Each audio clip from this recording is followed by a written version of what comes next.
The mainstream media really and truly showing its bias, liberal bias, once again tonight. Fame-loving attorney Michael Avenatti reportedly appeared more than 200 times. It's a lot of TV work, huh? On CNN and MSNBC, but is now, what do you know, missing in action from both networks after his arrest on felony domestic violence charges last week. The networks are almost completely ignoring the story, including the latest twist tonight, which is that a judge is now approving a restraining order against Avenatti by an actress who claims he dragged her by the arm across the floor of his apartment just a week ago.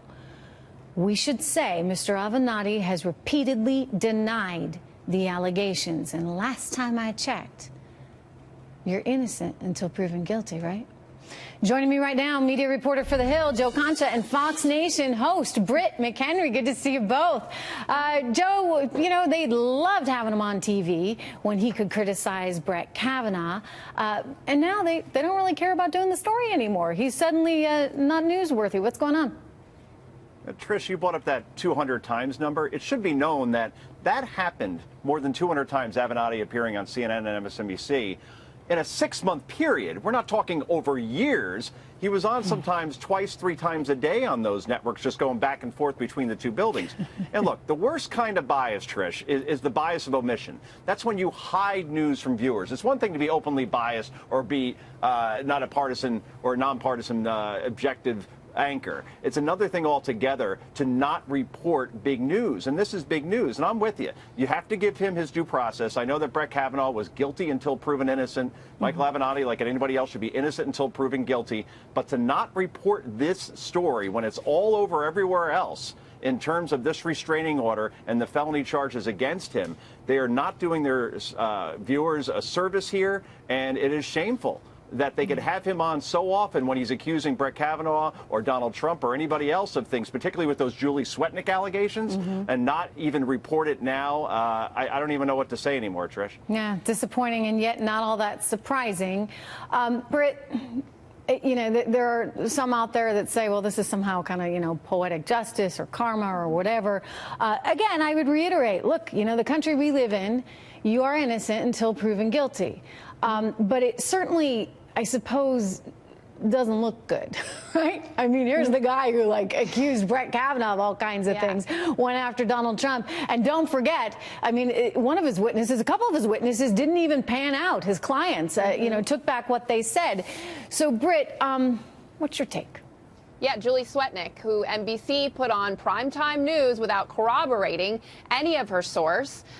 Senator Chuck Grassley recommending both of them, Michael Avenatti and Julie Swetnick, to the Department of Justice to have more investigation there. But then when this happened, when the news first broke almost a week ago, I actually watched CNN and some other networks to see if they would discuss it in their primetime lineup for about 20 minutes. I saw nothing. I think it's shameful. Wow. And you know what, also, too, Trish, I have someone in my family who suffered from domestic violence, very personal side. I saw the pictures. I saw her pain. I read this article, put the partisanship aside for a second. This woman had visible bruises in these photos that were released.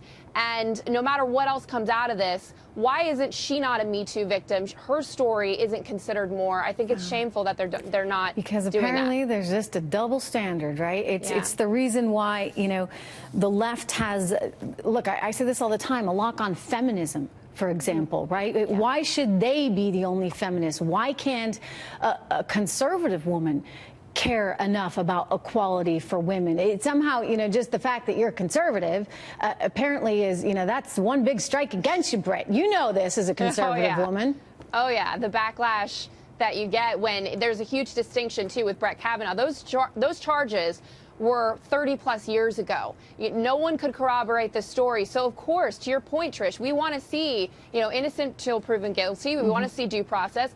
But here, it's 2018, and within a week we see photos, we have neighbors' stories coming out. There's a lot of damning evidence against him, and for no other networks to discuss it is shameful. Yeah, you know, Joe, what's this mean for his presidential aspirations? Because he's still talking about it, right? Oh, yes. Oh, no, he still says he's running. because he figures the only way he could get back on TV at this point is to be a 2020 presidential candidate. But look, to Britt's point, it shows you how much the Me Too movement has been weaponized by the media, depending on who the accused is. So in this case, if Michael Avenatti is accused, at least in CNN and MSNBC's case, they're not reporting it. But I got to tell you, let me give you a little trivia before we go, because I know you got a jet. And this is pretty unsettling. Looked up Avenatti before just for another reason, and I saw that he was born on the same exact day and year as I was. In other words, February 16th of a year that will not be disclosed. I get John McEnroe and the Olsen twins on February 16th. You were born on December 13th, I looked up. You get Taylor Swift, Dick Van Dyke, and Mary Todd Lincoln. So much better. Talk about being born under a bad star. You do some weird research, I gotta say. Yeah, Google's my friend. Hey, I love listen, the Google machine. It's really good to see you. As always, happy Thanksgiving.